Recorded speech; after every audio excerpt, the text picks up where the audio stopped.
안녕하십니까, 박홍순입니다. 오늘은 헌법의 발견 벌써 6회이고요. 오늘 같이 다뤄볼 내용은 5조의 내용이죠. 국제평화에 노력하고 침략적 전쟁을 부인한다는 내용을 담고 있는 헌법 조항을 갖고 여러분과 만나는 시간 갖도록 하겠습니다. 먼저 구체적으로 헌법 조항 각각을 살펴보겠습니다. 5조의 1항과 2항인데요. 보시면은 먼저 5조 1항은요. 대한민국은 국제평화 유지에 노력하고 침략적 전쟁을 부인한다 라고 정하고 있습니다. 5조 2항에서는요. 국군은 국가안전보장과 국토방위의 신성한 의무 수행을 사명으로 한다 라고 하고 있습니다. 자, 이 중에 먼저 5조 1항 내용을 앞부분에서 살펴보고 2항 내용을 뒷부분에서 살펴보도록 하겠습니다. 국제평화를 노력하고 침략적 전쟁을 부인한다는 내용인데요. 이미 국제평화는 이루어져 있지 않냐? 보통 우리가 2차 세계대전 이후의 시대를 전후시대라고 말하고 그 이후 태어난 사람들을 전후세대라고 말하죠. 그러니까 부분적으로 아주 우연찮게 전쟁이 일어나는 것일 뿐 대부분의 시기에는 전쟁이 없지 않냐. 그러므로 유엔이 만들어진 이후에는 전쟁으로부터 상당히 멀어져 있는 세계 아니냐 싶겠지만 사실은 큰 착각입니다. 엘빈 토플러라는 유명한 학자가 있죠. 미래학자. 이 사람이 부의 법칙과 미래라는 책에서 그동안의 어떤 전쟁 통계를 가지고 날짜별로 쭉 대입을 시켜봤어요. 2차 세계대전 이후 50년이 넘는 기간 동안에 총 150여 건의 전쟁이 일어났어요. 150여 건이나요. 그리고 전쟁이 없던 날을 다 빼고 지구상에 전쟁이 있던 날을 빼고 없던 날만 다 모아놨더니 고작 딱 3주가 나오더랍니다. 그 3주 빼놓고는 지구의 어디 한켠에선간 전쟁이 벌어지고 있었던 거죠. 그런 점에서 전후시대라는 말 자체가 그렇게 설득력이 있는가라는 의문을 품을 수밖에 없는 거고요. 자, 그 다음에 침략적 전쟁을 부인한다고 했는데 뭔가 침략적 전쟁 그러면은 이렇게 감이 잘 안 와요. 그런 게 아직도 있어? 2차 세계대전 때 독일, 일본 이런 나라들이 패전국이 된 이래 침략적 전쟁이라고 할 만한 게 뭐 있나 싶겠지만 이건 역시 큰 착각이죠. 왜냐하면 전쟁이라는 것은 우연한 기회에 서로가 동시에 뭔가 충돌이 일어나고 이런 게 아니잖아요. 반드시 한쪽이 침략국일 가능성이 크죠. 한쪽은 침략을 당한 입장일 가능성이 크고요. 그러면은 그 많은 전쟁들이 결국은 침략 전쟁이었다라고 봐야 되는 거고요.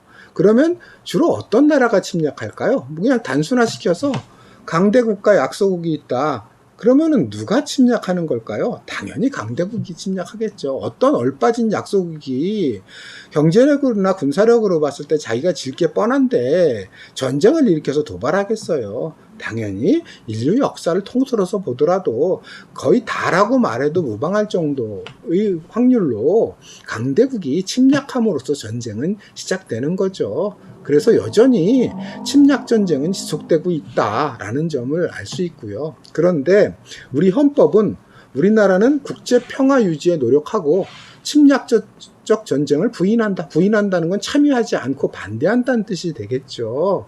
자, 그러면은 그러한 헌법 규정의 의미를 좀 더 구체적으로 살펴보고 현재 우리에게 주는 실천적 의미를 좀 더 구체적으로 따져보도록 할게요. 그 밑에 적어놓은 칼 슈미트라는 사람의 정치적인 것의 개념이라는 책 내용 한 부분을 보겠습니다. 이 사람은 나치의 법 이론을 뒷받침한 사람으로 잘 알려져 있는데요. 이렇게 얘기합니다. 국가는 교정권을 갖는다. 적을 규정하고 적과 싸울 현실적 가능성을 갖는다라고 하고 있습니다. 국가의 권리, 국민에 대해서 국가가 갖는 대표적인 권리로 교정권을 규정하고 있어요. 그리고 국가는 국민에게 얘네가 적이야. 얘네가 우리를 위협하니까 얘네를 맞서 싸우고 전쟁을 해야 돼 라는 것을 선포할 수 있는 권한을 갖는다라고 말하고 있습니다. 자, 그런데요. 사실은 이 적이라는 개념이 우리는 아주 특별하고 특수한 경우처럼 생각되지만 아니에요. 상당수의 국가가 의도적으로 적이라는 개념을 가지고 국민들에게 항상 적에 대해서 경계할 것을 요구하는 경우들이 많아요. 2차 세계대전을 전후한 시기에는 미국이나 서방 국가의 많은 경우가 독일을 적으로 삼았죠. 그 다음에 독일이 패망한 이후에는 빨리 다음 적을 만들어냅니다. 그 다음 적이 누구였냐면 소련이었죠. 미국과 소련 양 진영 사이, 즉 자본주의 진영과 사회주의 진영 사이에 냉전이 시작되고 수많은 나라들이 서로를 적으로 규정하고 군사력을 강화하고 그 다음에 군사적 긴장을 증가시켜 나갔었죠. 그게 수십 년이었어요. 영화를 보더라도 2차 세계대전 전후한 시기에는 독일이 적으로 나타나는 헐리우드 영화가 판을 쳤었죠. 그리고 수십 년간에는 뭐 007, 나를 사랑한 스파이 뭐 이런 것을 보면은 소련의 KGB라든가 소련 군대에 맞서서 싸우는 내용들이 주로 그 영화 내용이었어요. 그런데 1989년 소련과 동구가 무너져요. 동구 사회주의 국가들이. 그런 다음에는 그럼 적이 사라졌잖아요. 적이 없어졌잖아요. 아니요. 미국을 비롯한 강대국들은 곧바로 새로운 적을 만들어냅니다. 그게 누구였겠습니까? 이슬람이죠. 테러라는 개념과 함께 이슬람을 이 지구의 인류를 위협하는 또 다른 새로운 적으로 규정을 하고 거기에 대한 총력적인 대응을 요구하게 됩니다. 외적으로만이 아니라 국내 국민들에게도 다시 군사적 긴장감을 불어넣고 군사력을 키워나가게 되죠. 그즈음 또 영화를 보면 온통 테러 영화예요. 뭐 배우가 누가 나오든 대부분의 영화 전개는 비슷했죠. 앞부분에 그런 이슬람 국가 테러 단체에서 핵무기나 생화학 무기를 탈취하면 주인공이 짠 하고 나타나서 뭐 멜 깁슨이 됐든 브루스 윌리스가 됐든 누가 됐든 나와가지고 죽을 고비를 넘기면서 적을 물리치고 최종적으로는 그 대량 살상 무기를 해체하거나 아니 다시 갖고 돌아온다 뭐 이런 얘기였잖아요. 그리고 지난 10년 사이에 보면 여기에 더해서 이제 북한도 새로운 적으로 등장하기 시작했죠. 그래서 대부분의 국가들은요 끊임없이 적을 규정하고 그 적에 대한 전쟁 준비를 국민들에게 강조해 왔어요. 우리도 그렇고요. 일본만 하더라도 세계 군사력 3위, 4위를 다투는 일본이 지금 뭐 핵무기가 논란이 되고는 지금만이 아니라 그 이전부터 북한을 군사적 적국으로 규정하고 국민들에게 끊임없이 어떤 긴장감을 불어넣어왔던 것이 현실입니다. 자, 그 헌법조항을 실어놓은 뒷배경에 넣은 그림, 사진은 영화 스틸컷입니다. 사실은 제가 고등학교 한 뭐 1학년 때까지만 하더라도 대부분의 학생들이 그러하듯이 전쟁에 대한 감상적인 생각을 갖고 있었죠. 왜냐하면 인류 역사의 영웅이란 게 대부분 전쟁 영웅이잖아요. 그 영향을 받아서 아무래도 그 전쟁이라는 거에 대해서 낭만적인 생각을 갖거나 뭐 이런 경우들이 많죠. 전쟁이 뭐 영웅을 만든다 뭐 이런 얘기도 많이 했었고요. 그랬다가 고등학교 들어가서 이 디어 헌터라는 영화를 보고 충격을 받았었어요. 미국과 베트남 사이의 전쟁을 다룬 영화였는데 주인공이 로버트 드니로였죠. 그때부터 드니로의 팬이 됐는데요. 전쟁이라는 게 상대국만이 아니라 강대국이라 하더라도 자국 병사와 국민들을 거의 정신적 괴물 상태로 만들어 놓는다. 그리고 비정상적인 행동들을 양산해내는 그런 심리를 양산해내는 아주 무서운 시간이다라는 생각을 갖게 됐었고 전쟁에 대한 어떤 시각, 그 전까지 갖고 있던 시각을 단번에 바꿔버렸던 영화입니다. 거기에 나오는 러시아 룰렛을 하는 거의 정신이 혼돈 상태에 빠져서 제정신을 잃고 러시아 룰렛 하는 그 스틸컷이 실려 있는 겁니다. 자, 20세기를 거치면서 우리는 전쟁 그러면은 보통은 악마, 괴물, 전쟁과 관련된 이러한 설정을 해놓게 돼요. 대표적인 20세기의 전쟁광 혹은 전쟁의 화신, 전쟁의 악마는 누구인가요? 당연히 히틀러죠.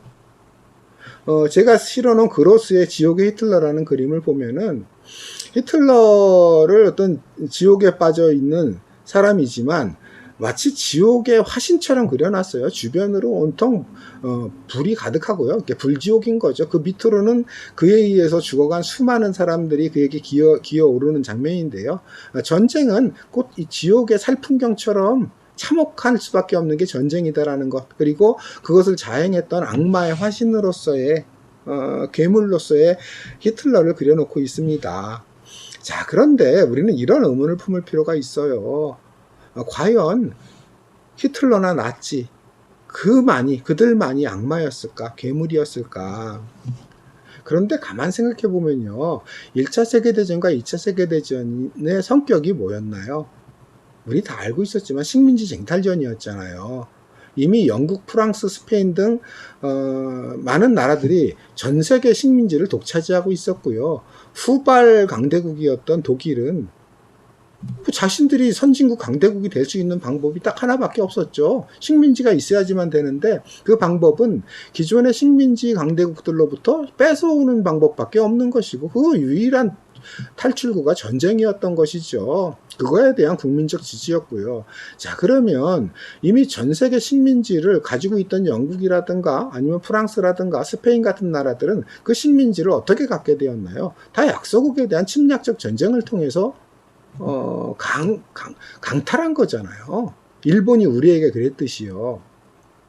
자, 그러면 전쟁을 통해서, 침략을 통해서 전 세계 식민지를 독차지하고 있던 이른바 그 연합국의 주축이었던 영국, 프랑스, 이런 나라들은 선이고 독일은 악이고, 이런 이분법이 과연 성립할 수 있는가? 누가 더 나쁜가? 사실 고민할 필요 없죠. 둘 다 나쁘죠. 왜냐하면은 다른 나라를 강제로 침략하고 그 나라 백성들을 착취하고 이랬던 제국주의 세력이었잖아요. 그런 점에서 어떤 한쪽만이 악마화되고 사탄화되는 것은 사실은 우리의 전쟁에 대한 개념을 혼란에 빠뜨리는 요소가 있다라고 볼 수 있고요. 또 전쟁 그러면 우린 떠오르는 게 군인이 떠오릅니다. 그런데요, 사실은 전쟁의 최대 희생자는 군인보다도 민간인이죠. 대규모 살상, 민간인 학살이 일어나죠. 그 대표적인 사건이 홀로코스트였고요. 유대인에 대한 학살이었는데 당시 유럽 전역에 유대인 숫자가 한 1100만 명 정도 됐대요. 그 중에 500~600만 명을 죽였으니까 반을 죽여버린 거죠. 그리고 그 강제 수용소 장면을 실어놨는데요. 거의 기아에 시달릴 정도로 뼈만 남아 있는 상태죠. 죽음을 기다리다가 전쟁이 끝날 때쯤 이제 해방된 것인데요. 육체적인 손상만 있었을까요? 수많은 사람들이 정신적 충격에 빠져 있었다고 봐야 되겠죠. 자, 그런데 홀로코스트는요, 대량 살상, 대량 학살을 의미해요. 500~600만 명이 죽었는데 이 강제 수용소에는 하루에 15,000명에서 25,000명 사이를 그들의 말로는 처리한다고 했어요. 죽이는 거죠. 죽일 수 있는 시설들을 가지고 있었는데요. 자, 이 홀로코스트는 독일의 유일한 사례냐? 그렇진 않죠. 그에 못지않게 일본도 만행을 저질렀죠. 1937년에 난징 대학살에서 무려 30만 명을 대규모 학살을 해요. 그림을 보면은 왼편 아래에 일본군 장교 2명이 나오죠. 실제 있었던 사례입니다. 일본군 소위 2명이 누가 먼저 100명의 목을 베느냐, 즉 참수 경쟁을 했어요. 실제로. 그래서 그 앞에 있는 시체들 보면 목이 다 떨어져 나갔죠. 이제 그 정도로 야만적인 만행을 서슴지 않았습니다. 그리고 우리에게 잘 알려진 일본의 731 부대만 하더라도 얼마나 끔찍해요. 생체 실험, 생화학무기 실험을 했었는데 조선인, 그 다음에 러시아인, 중국인, 몽골인 해가지고 한 2~3만 명 정도를 수용하고 생체 실험을 했고 죽음을 맞이해야 됐죠. 문제는 전쟁이 끝난 이후에 그 731 부대 관련한 사령관이라든가 병사들이 처벌받질 않았어요. 재판을 통해서. 왜냐하면은 그 생체 실험한 자료를 미국에 건네주는 조건으로 사면을 받았죠. 그리고 당시 지휘관들은요, 전쟁 이후에도 당신 전쟁 상황이었고 명령을 받는 군인 입장으로서 할 수밖에 없었다라는 식으로 자기를 정당화하고 합리화합니다. 반성 안 하죠. 자, 그러면 또 독일이나 일본만의 문제냐? 그렇진 않죠. 역사적으로 거슬러 올라가면 영국이나 이런 연합국 측에서도 식민지 지배 과정에서 얼마나 많은 대규모 사륙을 저질렀어요. 뭐 대표적으로 영국이 북아메리카 대륙을 침략했을 때요. 당시 북미 대륙의 원주민 숫자가 1500만 명 정도 달했었거든요. 서부 개척이 끝나고 나서 살아남은 원주민, 이른바 인디언 숫자가 25만 명에 불과해요. 그 숫자는 비교적 정확하죠. 왜냐하면은 인디언 보호구역에 가뒀으니까요. 그 숫자가 한 25만 명 정도 된다고 하고요. 그러면 1500만 명 대부분을 죽여버린 거죠. 여러 가지 방법으로. 그것뿐인가요? 그렇게 북미 원주민들을 죽인 다음에 그 엄청난 땅덩어리를 어떻게 경작을 하고 이용을 합니까? 아프리카에서 흑인 노예 사냥을 하죠. 그 과정에서 죽은 흑인들이요, 2천만 명, 약 2천만 명 내라고 하니까요. 미국이라는 나라를 만들기 위해서 유럽인들이 저지른 학살이 거의 3천만 명 이상이 된다고 봐야 돼요. 그렇게 치면은 유대인 학살의 거의 5배가 넘잖아요. 그럼에도 불구하고 우리는 유대인 학살만을 홀로코스트로 지목을 하고 그것보다 훨씬 더했던 대량 학살에 대해서는 홀로코스트라는 이름을 붙이지 않아요. 그조차도, 그런 홀로코스트라는 대량 학살이라는 개념이나 적용조차도 상당히 편파적인 거죠. 그만큼 전쟁이라는 것 자체가 특정한 어떤 괴물화된 집단과 그 인물, 그 나라에만 해당되는 게 아니라 전쟁이라는 그 사건 자체가 홀로코스트를 동반할 수밖에 없다는 걸 보여주고요. 현대전쟁은 더하죠.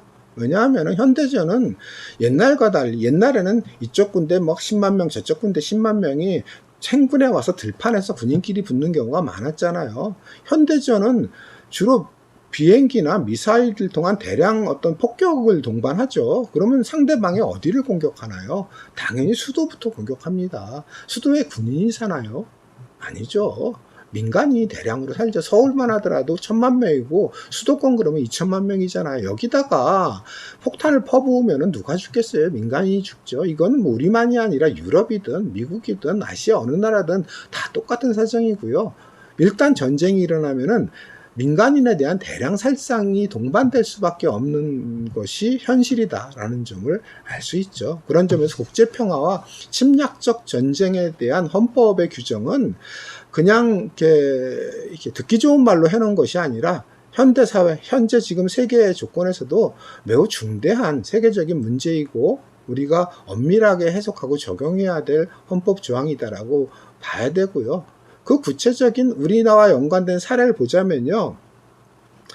그 베트남 전쟁 장면을 제가 올려놨습니다. 네이팜탄이 터지는 장면인데요. 네이팜탄은 폭탄이 터지면 그 일대를 전부 다 불바다로 만드는 전쟁이에요. 그래서 지옥의 묵시록이라는 영화를 보면은 아침에 새벽에 딱 일어나면은 자욱한 네이팜탄의 냄새를 맡는 그런 장면이 나오거든요. 그만큼 일상적으로 퍼부어냈는데요. 실제로 베트남 전쟁은 우리가 개입된 전쟁이었잖아요. 자, 그러면 헌법은 침략적 전쟁을 부인한다고 돼 있는데 이 전쟁을 어떻게 봐야 되느냐? 사실은 미국은 통킹만 사건이라는 걸 발표합니다. 베트남 유역의 통킹만에서 베트남 해군이 미국 구축함을 공격했다는 거예요. 그걸 이유로 미국이 선전포고를 하고 전면적인 공격에 나섰죠. 그런데 당시 북베트남의 그 나룻배 같은 배로 어떻게 최신식 미국 구축함을 공격해요? 나중에 뉴욕타임즈가 결국 미 국방부 극비 보고서 문서를 폭로합니다. 그 통킹만 사건이 미국 군부에 의해서 조작된 사건이라는 것을 폭로해요. 물론 국가기밀 누설죄로 고발당해요. 정부에 의해서. 하지만 재판을 통해서 국민의 알 권리에 우선하는 건 없다라는 판결을 받게 되죠.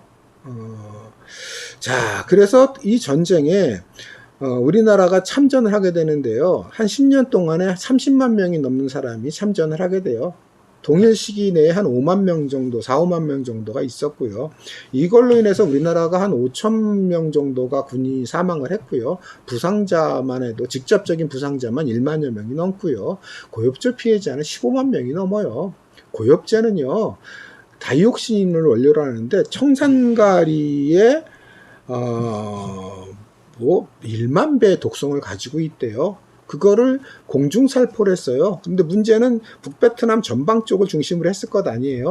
근데 그 전방에 주로 우리 한국군이 배치되어 있었기 때문에 수많은 한국군이 고육질 피해를 받을 수밖에 없었죠. 신체가 뒤틀리고 자녀들이 기형아가 나오기도 하고요.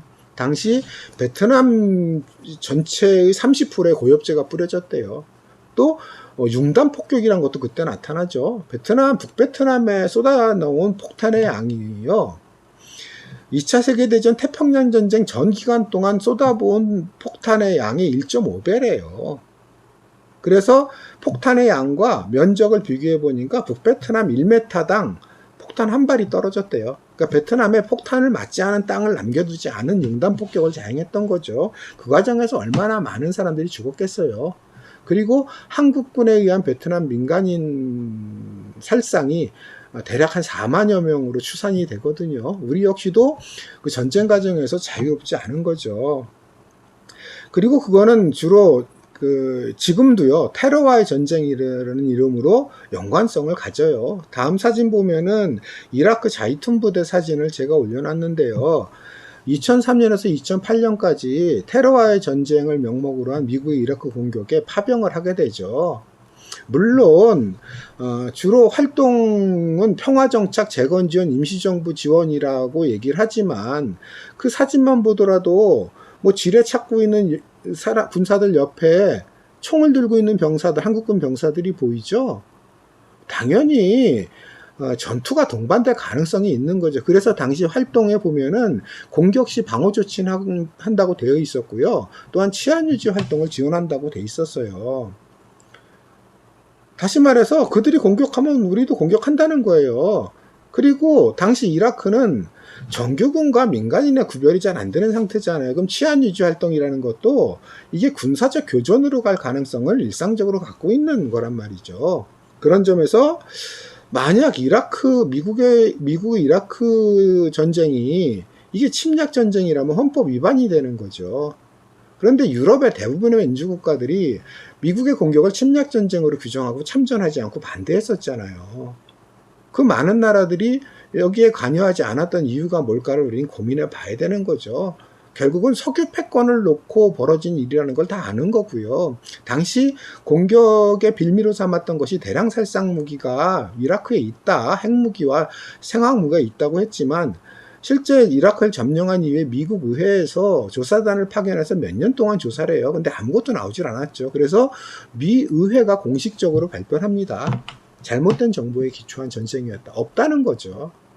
자, 그러면은 우리가 이 전쟁을 놓고 평가했을 때 이게 과연 방어적 목적의 전쟁이냐, 침략 전쟁이냐 고민해 봐야 되는 거고, 그게 만약 침략 전쟁이라면 우리는 헌법을 위반하고 군대를 파견한 꼴이 돼버리는 거죠. 그런 점에서 침략 전쟁을 부인한다는 것은 과거의 일이 아니다. 여전한 현재의 일이기도 하다라는 점을 알 수 있고요.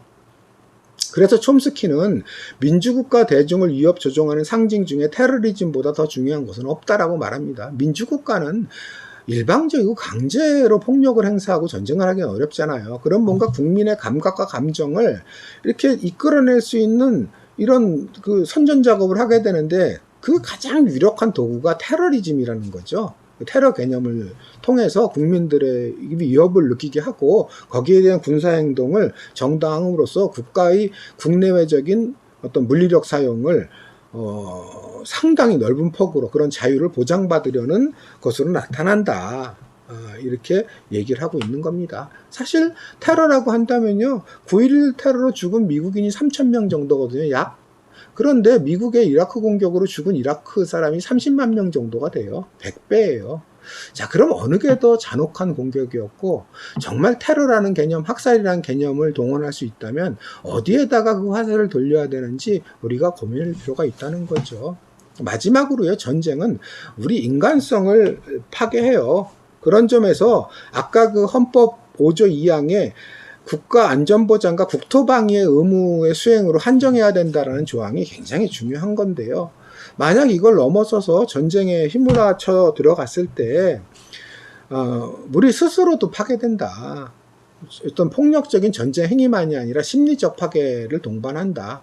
아까 왜 히틀러나 독일 사람들만 악마였느냐? 그렇지 않다 그랬잖아요. 실제로 밀그램이라는 사람의 실험이 그걸 보여줘요. 미국의 학자인데 실험실에서 이제 실험 조건을 만든 거예요. 어떤 배우를 고용해서 이 사람들한테 오른쪽 밑에 그 사진처럼 막 전기선을 붙여놓고요. 고문당하는 연습을 시킵니다.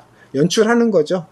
그리고 그 위에 있는 기계가 거기 선이 연결된 기계예요. 단추가 되게 여러 가지죠. 그 단추 하나하나마다 전압량이 점점 늘어나는 거예요. 그리고 1시간에 4달러를 주고 그 실험에 참가할 사람들을 무작위로 모집을 해요. 그냥 일반 사람들을 모집한 거예요. 자, 그래서 이 실험을 집행하는 사람이 이 배우한테 질문을 할 때마다 원하는 답이 안 나오면 단추를 하나씩 누르게 해요. 근데 거기 써 있어요. 위험, 아주 위험, 생명 위험 막 이런 식으로. 그런데요, 마지막 단추까지 누른 사람들이 60, 70%래요. 우리 모두가 괴물이 될 수 있는 거예요. 4달러? 그게 돈으로 치면 얼마 안 되잖아요. 중요한 건 돈보다도 그런 식의 조건, 뭔가 이렇게 권위적인 시스템이라든가 뭔가 누르세요. 단추 누르세요. 라는 명령이 있을 경우 자신과 직접적인 이해관계가 없는 사람임에도 불구하고 마지막 단계까지 정기 고문을 하더라 이거예요. 그 단추를 누르더라 이거예요. 이 실험이 너무 황당해서 그 이후에 유럽이나 다른 나라에서도 수없이 반복했지만 결과는 같았어요. 여자도 마찬가지 비율이었고요. 오히려 저 사람 법 없이도 살 수 있는 사람이야 라고 하는 사람들이 더 쉽게 단추를 누르더라. 착하다고 여겨진 사람들이. 유의미한 차이가 있다면 그나마 이 실험은 부당하다면서 자리를 박차고 일어난 사람들 중에 그래도 많은 수를 차지하는 게 노동조합 활동이라든가 시민단체 활동 경험을 했던 사람들이래요. 뭔가 부당한 명령이라든가 부당한 사회구조에 저항한 경험을 가졌던 사람들이 이런 상황에서도 저항한다라는 그런 이제 교훈을 준 거죠. 자, 그래서 우리 스스로가 누구든지 괴물과 악마가 될 가능성을 가지고 있다. 그러므로 이런 실험 조건과 비슷한 걸 사회적으로 대규모적으로 만들어내는 게 바로 전쟁이잖아요. 그걸 극단적으로 만들어냈을 때 우리가 바로 나치가 될 수 있고 우리가 난징 대학살을 저지른 일본인이 될 수 있는 거다. 그런 점에서 전쟁은 우리의 인간성, 우리의 어떤 삶의 목적 전체를 서로 상대냐 나냐를 가리지 않고 다 파괴한다는 점에서 침략적 전쟁을 부인하고 그 다음에 군대의 사용은 자국의 영토를 방위하는 것, 그리고 군사 동맹이라는 것들도 침략이 아닌 오직 다른 나라의 침략에 대응하는 방어 전쟁으로만 국한되는 것이 동맹의 진정한 의미라는 것, 이거를 헌법이 규정하고 있는 거고요. 그걸 얼마나 엄격히 지켜야 되는가를 알 수 있게 하는 대목이라고 볼 수 있습니다. 자, 이렇게 해서 오늘 헌법 5조 침략적 전쟁을 부인하는 헌법 내용의 의미와 그 현실적인 어떤 적용의 문제를 가지고 살펴봤습니다. 내용이 유익했으면 구독과 추천 부탁드립니다. 다음 시간에 뵙겠습니다. 감사합니다.